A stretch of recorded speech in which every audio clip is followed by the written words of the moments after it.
Bonjour, bien-aimés du Seigneur.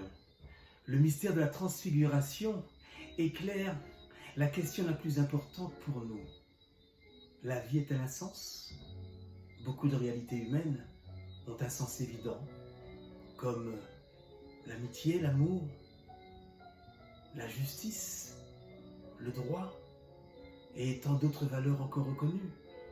Mais il y a aussi beaucoup de non-sens. Quand cet enfant qui souffre et qui va peut-être mourir, dans ces massacres de population, dans ces ouragans, ces typhons que l'on voit dans les médias, ou encore ces scandales financiers. Alors on se demande, où est Dieu? Et que fait-il de la mort et de la vie? C'est là que notre foi chrétienne nous permet de répondre. Eh bien, l'être humain n'est pas fait pour finir dans un cercueil où tout semble s'arrêter. Non, il est destiné à être transfiguré en Dieu. Et nous sommes amenés à devenir des soleils radieux pour nos proches. D'ailleurs, les évangiles viennent le confirmer avec le visage de Jésus qui resplendit comme un soleil en Matthieu 17, 2. Les justes resplendiront comme un soleil, nous rappelle aussi Matthieu, chapitre 13, verset 43. Voilà la densité d'éternité que prend chacun de nos actes humains, vécus dans la foi, la charité et l'espérance. Dieu continue de susciter des êtres radieux qui embellissent et transfigurent la vie.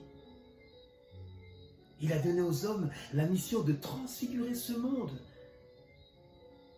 qui va si mal, où les gens ne sont pas heureux, les gens sont en quête de bonheur.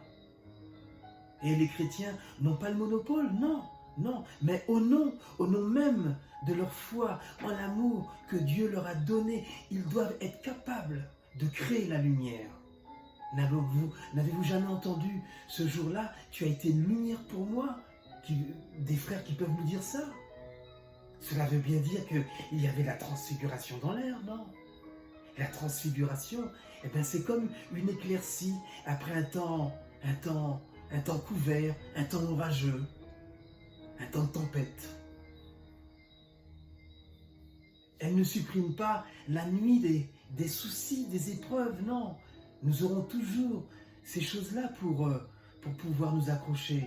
Mais ce dont je suis sûr, c'est qu'elle les éclaire. Et quand on rentre dans l'intimité de la prière, nous rappelle aussi Matthieu, une chose que je sais, c'est que Dieu est là. Et il est sur le visage de la personne qui prie, le rayonnement de sa présence. C'est ça le mystère de la transfiguration. Comme Moïse et Élie qui symbolisent la loi et les prophètes, demandons à rendre témoignage de la transfiguration du Christ au ciel représenté par Élie et sur terre par Moïse, et que le Seigneur puisse nous accorder d'écouter le ton de son Fils bien-aimé afin de pouvoir un jour partager avec lui son héritage. Amen et bon dimanche. C'était le commentaire habituel de la parole dominicale par l'aumônerie de prison catholique de Ducos en Martinique.